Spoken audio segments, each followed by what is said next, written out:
So this is Holes in the Geofence, Privacy Vulnerabilities in Smart DNS Services. My name is Rachel Feinstein, and I did this work with Adam J. Aviv, Micah Scher, Stephen Robato, and Armand Kuhler. To start off, let's talk about what Smart DNS is. Some sites only allow access from specific locations. As an example, as you can see, Hotstar only allows content to be accessed from India. Someone outside of India, say in the US, might get a screen like this. This is generally called geofencing since it relies on IP geolocation. So smart DNS are the self-proclaimed unblockers of the internet for getting around geofences. Many of these companies also offer VPNs alongside of smart DNS and add claims saying their services can provide anonymity or privacy, which is often misleading because SDNS offers no such protection, while a VPN might. So why SDNS? Clearly, as I just mentioned, SDNS isn't the only means by which someone could bypass a geofence. So the main reason is quality of service. While Tor, for example, is more secure, the latency would make it unfeasible for someone to want to stream video or audio using it. VPNs, while they can accommodate video streaming, tend to cost more to use, and they still have some latency. So there could be issues such as buffering, et cetera, that someone faces while using a VPN because of the added delay caused by encryption. And then finally, open proxies, while they would not pose that sort of issue to quality of service, might pose two challenges. One is they're potentially dangerous to use. And the second is that they might not always be in the area you need to get access content. So like different services will put up different geofences, and you'll need to be in the correct geofence to actually be able to access the content. So along those lines, what if your DNS could determine which proxy to use to circumvent a given geofence? And something I'm going to point out here is that these proxies are SDNS run proxies always. So that's what SDNS does. It smartly determines which proxy to use for each channel or domain requested. If you were requesting site A, you would likely be sent to some proxy A. But if you were trying to access another fence site B that was from a different region, you'd likely be sent to another proxy B. Let's look at how SDNS does this. And as a starting point, let's go from what happens for someone outside a geofence who does not use smart DNS. So as normal, they would send their request to their DNS resolver, get the correct resolution. But when they try to actually access the content, since their IP registers from being outside the allowed region, they're blocked from actually accessing the content they want to get. In contrast, when someone uses SDNS, instead of using the standard DNS that they might get through, say, DHCP, they send all of their resolution requests to an SDNS resolver, or a DNS resolver that is controlled by the SDNS provider.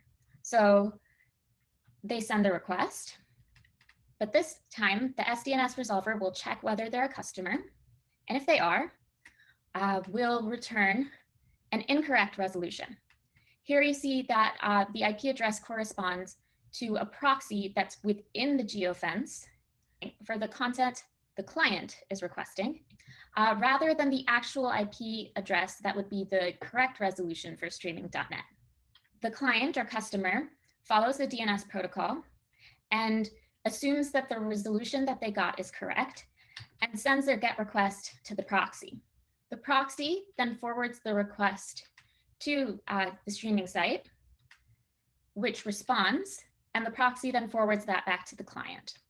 Something important to emphasize is that we never witnessed or saw proxies doing any sort of traffic manipulation or TLS man in the middle. They were by and large transparent HTTP proxies that would just forward content, acting as the server to the client and the client to the server. as I mentioned before, someone who uses SDNS sends all of their DNS resolution requests to an SDNS resolver. So for their internet to work, when they request a non-fenced site, the SDNS resolver will actually resolve it correctly. They'll forward it to the rest of the DNS, get a response, and return the resolution. And again, the customer or client will follow the protocol and access the non-fenced site directly, with no proxies involved. So I mentioned that the SDNS resolver checks whether a request is coming from a customer. So by and large, SDNS uses the more standard DNS over UDP. So there's only one unauthenticated packet that's coming in. So more advanced techniques like adding cookies or having some sort of handshake won't work here. So to that effect, SDNS relies on IP allow lists for authentication.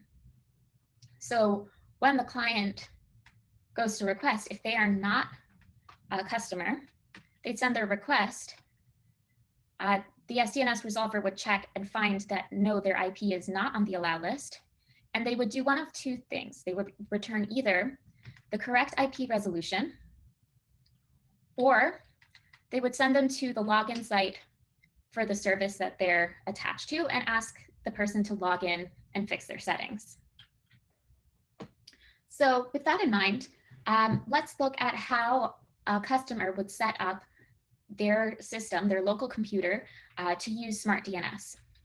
So we say that they often will set and then forget based off of these 2 to 3 steps that we're going to outline. So as I mentioned, SDNS providers rely on IP allow lists to discern customers from non-customers. So the first thing a customer needs to do to be able to use SDNS is, once they've created an account, to register their IP onto the allow list. Once they've done that, any request sent to an SDNS resolver will go through as belonging to a customer. So then they need to send all of their DNS resolution requests to the SDNS resolver. So for that, they need to change their DNS settings, often from the default, which would be using the DNS resolver provided by DHCP. And they would go in and click on advanced, manually enter the IPs of the DNS resolvers or the SDNS resolvers they want to use for their DNS resolutions, and then save those. And then finally, they can forget about it. That's essentially step 3. Because unlike a VPN where you would have to initialize a session and log in and authenticate and then terminate your session, whenever you're connected to Wi-Fi now, you're using SDNS because all of your resolution requests are being sent to the SDNS resolver. So that brings up a few unique properties of SDNS services. The first is that they don't require any special software to run. As I mentioned before, a client or a customer who's using SDNS is simply running their side of the DNS protocol faithfully, but instead of sending their DNS resolution to a standard or more known DNS resolver, they're sending it to an SDNS resolver. And then the second piece is that there's no robust support for client authentication. There's only the IP whitelist or allow lists that I mentioned before. So as you probably can imagine, this last point means that there are many things that could potentially go wrong. So our contributions, to the best of our knowledge, this is the first study of SDNS in the literature.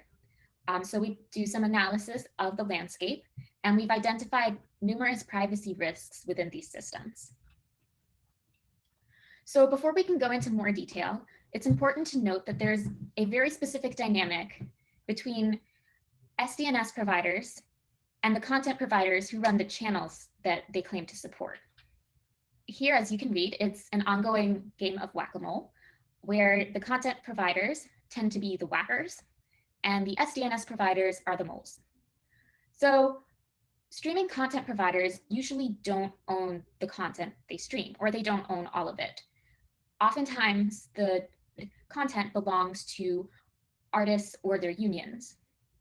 So the content provider can pay for the rights to offer streaming content in a given region, but they can't do it universally. So that contract is regionally bound. So with that in mind, they also are given the contractual obligation to stop people outside of the allowed region from accessing the content because they don't have the rights to stream in that location. So a good example might be Netflix offering an American TV show, but they only have the rights to offer it in the United States. They wouldn't have the rights to offer it in, say, Canada or Australia. So someone who is trying to access them from there, they have to have a means of stopping that access. So that is exactly what SDNS is trying to allow people to get around. So for SDNS providers, it's ideal to not be noticed by the content providers with the channels they're supporting. And many of them also are cloud-based because that allows them to pop up at different places. Essentially, they can change their IP address really easily, and it becomes that much harder to block them. So by and large, what we found was that despite SDNS providers' best efforts to look professional and really good at security on the surface, their systems were not nearly as well configured as they may have appeared. Specifically, we're going to talk about two flavors of attacks. One is going to be attacks against SDNS customers, and we'll cover deproxying by content providers and IP enumeration of all customers. And then against SDNS providers, we'll also talk about, again, the deproxying by the content provider and freeloading by would-be customers. So attacks against customers. So as a reminder, SDNS customers are able to access Geofence content by having their requests routed to SDNS proxies through an incorrect DNS resolution. It generally has a pattern that looks as follows when a customer goes to fetch a supported channel. However, if the streaming content provider were to embed an object within their website or content that was fetched directly or from their IP address and completely circumvented DNS, then the client or the customer would fetch that directly. So in the case that a customer is trying to access fenced content, they would send the majority of their requests through the proxy, and then they would request that one embedded web object directly from the streaming content provider. And this would allow the content provider to see that the customer's actual IP address is not the address that they were using to fetch the majority of the streaming content. And in that way, they'd be able to identify the actual IP address of the customer and tell that, no, they're actually outside of the Geofence and shouldn't access this content. In addition, a third party could enumerate all customers of an SDNS service by IP address. Remember that SDNS resolvers use IP allow lists to distinguish customers from non-customers, and that some providers' SDNS resolvers will not provide a DNS resolution, to requests from unrecognized IPs. So this attack exploits that. Here, an attacker is going to repeat this attack numerous times to iterate over a large swath of the IPv4 namespace or its entirety to get a comprehensive list of the IP addresses of customers. So for each iteration, the attacker is going to choose a candidate IP address to test, in this case, 1.2.3.4.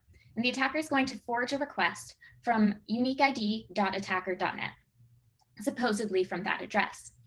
And so then the SDNS resolver is going to check the IP address against its allowed list. And so in the case that it's not a customer, it will not resolve. And so while the client, who would be the actual owner of, or the person actually at 1.2.3.4 might get a response saying, please log into SDNS, they're probably going to ignore it. However, If the attacker were to try and 1.2.3.44 did belong to a customer, then the SDNS resolver would have to find a resolution for this request. And so it would then forward its request to the actual DNS, which means that the request would propagate to the attacker's authoritative name server before returning to the SDNS resolver and being sent to the client and promptly discarded.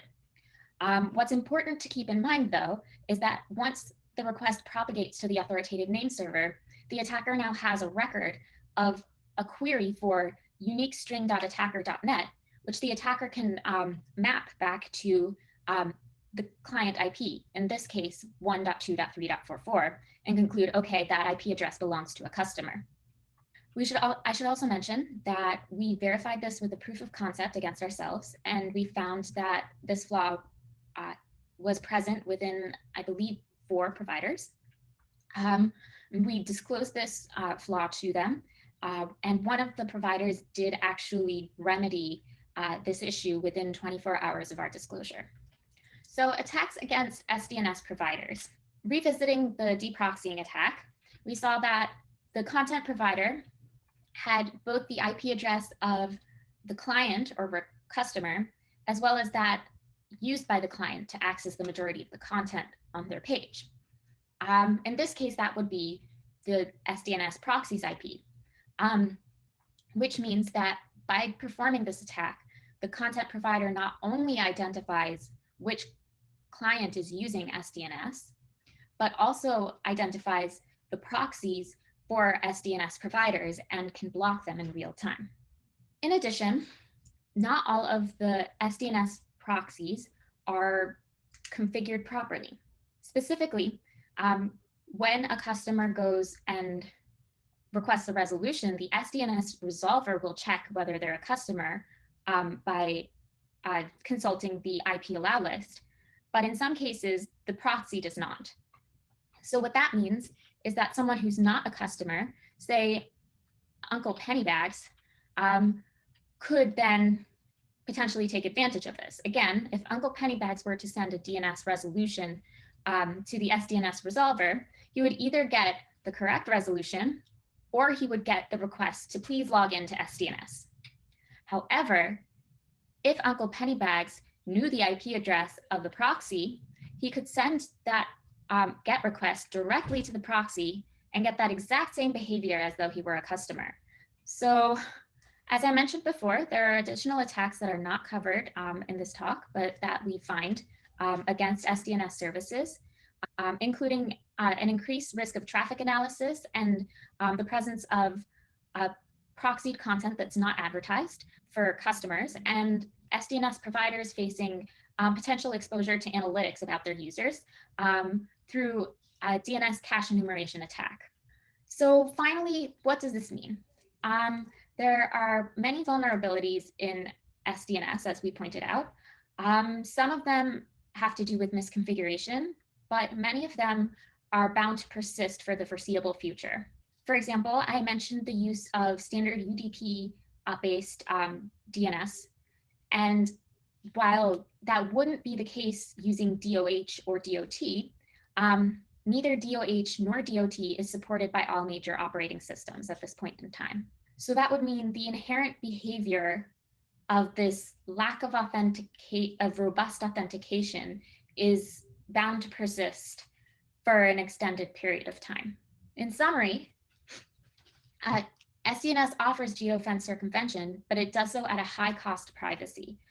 So customers will face threats of IP enumeration, SDNS provider misbehavior, and then SDNS providers will face threats of real-time proxy discovery, payment circumvention, and possibly of DNS cache enumeration, as we talk about more in the paper. Thank you very much. Please let me know if you have any questions.